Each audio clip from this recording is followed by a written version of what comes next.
Hello everyone, my name is Julie, and I'd like to share my story with you. My mother-in-law, Kelly, wasn't always the vain and shallow woman she is today. This transformation in her personality happened later in life, or at least that's what my husband, James, believes. Growing up, James and Kelly lived a modest life. They didn't have much, but they made do with what they had. When James was just 5 years old, his father passed away, leaving Kelly to take on the role of the family's breadwinner. She worked hard to provide for them, and they led a simple yet content life until James graduated from college and landed a great job. James is an extraordinary man, kind, intelligent, and humble. He earned a full scholarship to medical school and went on to become a doctor. Despite all his success, James has never let it get to his head.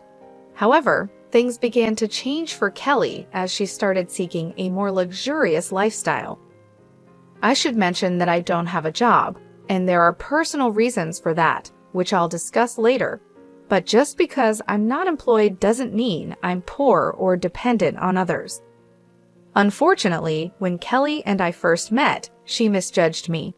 Perhaps it was the way I dressed or carried myself, but something about me seemed to rub her the wrong way. On our first meeting, Kelly turned to James and said, "Is this the girl you've been talking about? She's so plain and average. Why would you choose someone like her? Does she even have a job?" My name is Julie, and yes, I don't have a job, but that doesn't define my worth. Kelly, however, quickly labeled me as a gold digger and a parasite, assuming I was only with James for his money. She made harsh and unfounded judgments about my character. James stood by me and defended me, but the argument with Kelly quickly escalated, forcing us to leave. On the drive home, James apologized for his mother's behavior, admitting that she had crossed a line. He tried to comfort me, saying his mom wasn't the same person she used to be and asking me not to take her words to heart.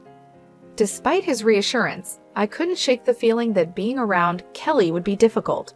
After all, she's the only parent James has left. I decided to step back and give Kelly some space. Cutting her off completely isn't an option, especially since we don't have much extended family. But I knew that finding a way to coexist with her would be a challenge I had to face. "I won't force you to be friends with her," James said, "but can you at least try to be civil when you're around her?"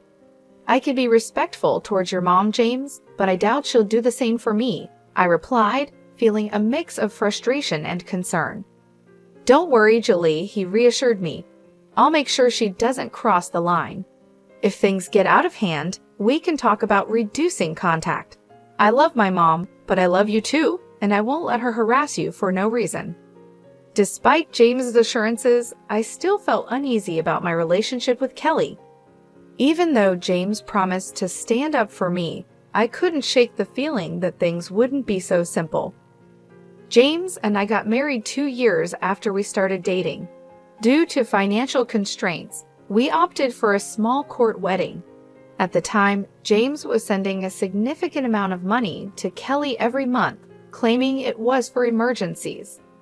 Even after our marriage, he continued to send her money, which strained our finances. I didn't object because I believed he had the right to support his mom, but it wasn't long before Kelly became a real problem in our lives. She often spoke ill of me, gossiping with her friends and spreading rumors that I was a gold digger. At first, I tried to ignore it, but as the rumors began to affect my reputation, it became harder to brush off. Despite James's efforts to defend me, Kelly never treated me kindly. She seemed convinced that I wasn't good enough for her son. Then, one day, James came to me with surprising news. "My mom wants to invite you to a small party she's hosting," he said. I was immediately skeptical. "Why would she invite me when she clearly dislikes me?" I asked, not hiding my doubts. James explained, "She promised me she's trying to improve and wants you to be there." I know it seems odd, especially with her recent financial struggles, but she assured me she managed somehow. Despite my concerns, I agreed to attend the party. James was hopeful that his mom was making an effort, and I wanted to keep an open mind. I truly wanted us to mend our relationship and maybe even become friends, though I had serious doubts about whether Kelly would ever see me as more than an obstacle in her son's life. The next day, Kelly texted me, and I'd assumed it was to formally invite me to the party. However, her message took an unexpected turn. She started by talking about the party, which she planned to host at a 5-star hotel that everyone had been raving about. She seemed thrilled, promising her friends a fantastic time and planning to invite around 21 people. Curious about the details, I asked Kelly if I was invited to the party, especially since James had assured me that I was welcome. To my surprise, Kelly's response was laced with arrogance and disdain. She made it very clear that I was not invited, emphasizing how exclusive the event was due to her wealth, family status, and the supposed high-class nature of her friends. I was shocked and confused. James had genuinely believed that Kelly intended to invite me, and now I was faced with this unexpected coldness. When I mentioned my assumption that I was invited, Kelly responded with condescending remarks, implying that I wouldn't understand the complexities of planning such an event. Despite feeling hurt, I decided to maintain my dignity. I calmly acknowledged her message and made it clear that I wouldn't attend if I wasn't wanted. Kelly reiterated her stance, once again highlighting her class and status. It took all my strength to resist the urge to respond with anger. Disappointed and hurt, I chose not to share this incident with James. Instead, I decided to quietly wait for the day of the party. As the day of the party approached, Kelly, oblivious to the emotional impact of her actions, sent me a picture. It showed her and her friends dressed in designer outfits, flaunting their wealth and status on social media. I chose not to respond, instead focusing on my work and waiting patiently for what would happen next. After about 5 hours, I received a call from my dad. Here's a little confession. My dad owns the very hotel where Kelly was hosting her party. Unbeknownst to Kelly, 5 years ago, I inherited a substantial amount of money from my grandfather, which I wisely invested in my dad's business. As a result, I now receive a share of the profits from the hotel and other family-owned ventures. Despite coming from a well-off family, I've always preferred to keep this low-key, which is why Kelly had no idea about my background or the high cost of the 5-star hotel she had chosen for her party. During the party, Kelly and her friends ordered freely without bothering to check the menu or the prices, resulting in a hefty $5,000 bill. This turn of events presented the perfect opportunity for a bit of justice. My dad called to inform me that Kelly was at the hotel, shocked by the $5,000 bill she had amassed. She was now pleading for a 60% discount, claiming she was short on cash. What made the situation even more satisfying was that Kelly and her friends had been rude and entitled throughout the event, upsetting the hotel staff. As expected, I shared my frustration with my dad, recounting how Kelly had boasted about her party just to mock me for not being invited. The irony wasn't lost on me here. She was flaunting a party she couldn't even afford. My dad understood my frustration and also mentioned how difficult Kelly and her friends had made things for his staff with their rude behavior. Seeing a chance for some poetic justice, I suggested a little revenge.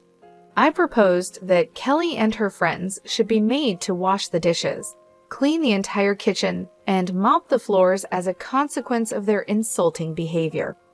I wanted to make sure that everyone who had mistreated the staff would face the same consequences. And if Kelly tried to pull any tricks, my dad could always call the cops on her. My dad laughed at the idea and gave it a big thumbs up. He even offered to send me pictures of the whole event. It seemed like the perfect opportunity to turn the tables on Kelly and teach her a lesson about humility and respect. Just the thought of it brought a sense of satisfaction, knowing she would finally face the consequences of her actions. A little over an hour later, my dad sent me pictures of Kelly and her friends washing dishes and scrubbing the floors at our restaurant. The images were priceless. My dad also shared a funny twist in the story. When Kelly spotted him at the restaurant, she looked relieved, thinking she was about to be rescued. She confidently told him that she knew the owner and they would be able to get out of the situation. But to her shock, my dad instructed her to start cleaning the restaurant. Kelly was stunned and tried to protest, but my dad quickly reminded her that since she didn't consider me family, he didn't consider her family either. It was a hilarious turn of events, and while I wish I could have been there to see it in person, the pictures were more than enough to make my day. A little while later, James came home looking visibly upset. I could tell that Kelly had already contacted him and likely twisted the story to suit her narrative. As he approached me, he immediately questioned what he had heard something about my dad making his mom wash dishes at the restaurant. I calmly explained the situation to James, letting him know that what happened was standard practice for us in such scenarios. Kelly had gone to our family's restaurant, racked up a $5,000 bill, and then claimed she only had $2,500 to pay. On top of that, she had harassed the staff, and her entire party had been a nightmare to deal with. Given the circumstances, I believed the consequences were more than fair. James seemed surprised by this and asked who Kelly had taken with her and what they had ordered. I informed him that she had taken 21 people and they had ordered a lot, especially the most expensive items on the menu. He expressed disbelief, saying that Kelly had told him she was only taking 5 people and had even invited me, but I had declined. I quickly clarified that things hadn't happened that way at all and showed him the text messages Kelly had sent me. James, wanting to fully understand the situation, asked to see the bills and the texts. I handed him my phone so he could read through everything, and my dad also sent him copies of the bills. To further illustrate what had gone on, I showed him pictures of the extravagant party Kelly had thrown. As James looked through the evidence, his anger grew. He immediately called Kelly to confront her, asking why she hadn't told him the full story. Kelly tried to downplay the situation, claiming she had only mentioned being short on cash and accused me of twisting the story to sabotage her. James wasn't having any of it. He pointed out that not only had she declined my invitation, but she had also insulted me by saying I wasn't classy enough for her. Kelly attempted to brush it off as a harmless joke, but James wasn't buying it. He pressed her on why she would spend thousands of dollars on a lavish party with friends, while simultaneously disrespecting his wife. Kelly was left stumbling over her words, trying to justify her actions, but James made it clear that he was disappointed and shocked by her behavior. He couldn't believe she had spent $5,000 on food and drinks while treating me with such disdain. "I made a mistake by giving you money whenever you asked for it, Mom," James said firmly. "But guess what? I'm not giving you any more money ever again." Kelly, taken aback, responded, "But James, you've been so supportive for so long. You can't just stop now. It was a one-time mistake. Why are you overreacting?" "No, Mom, I'm not overreacting," James replied, his voice steady. "This isn't a one-time mistake. If you can't even consider my wife as family, I don't want anything to do with you. I kept hoping you'd change your mind, but you never did. I'm not going to pay you just so you can insult my wife and call her classless, especially when she has sacrificed so much to support you. This ends now." With that, James ended the call and blocked Kelly's number. He turned to me with deep regret in his eyes and apologized profusely for getting angry at me without knowing the full story. I forgave him because, in the end, he stood up for me when it really mattered. We had a serious discussion about Kelly and agreed that she would no longer be a part of our lives, at least for the time being. Although James is now a wealthy man, he understands the importance of staying humble. He found Kelly's behavior completely unacceptable, especially since it was directed towards me. I wholeheartedly agreed it was unfair, and I was ready to remove her from our lives for good. In the days that followed, Kelly's desperation grew. She realized that her own actions might have permanently damaged her relationship with her son, sending her into a state of panic. She started showing up at our house, demanding to speak with James. Each time she was turned away at the door, her demands turned into pleas and eventually into outright begging. Despite having a job, Kelly's income wasn't enough to support the high-end lifestyle she had become accustomed to over the years. Now, with James cutting her off financially, she found herself struggling. Meanwhile, instead of continuing to support Kelly, James chose to invest some of his funds into my dad's business, helping him open new hotels and restaurants in the neighborhood. Kelly was left to face the consequences of her actions, realizing too late that her behavior had cost her more than just money. It had cost her the relationship with her son. We do have plans to expand our hotel business into bigger cities, but we'll have to take things one step at a time and see what the future holds.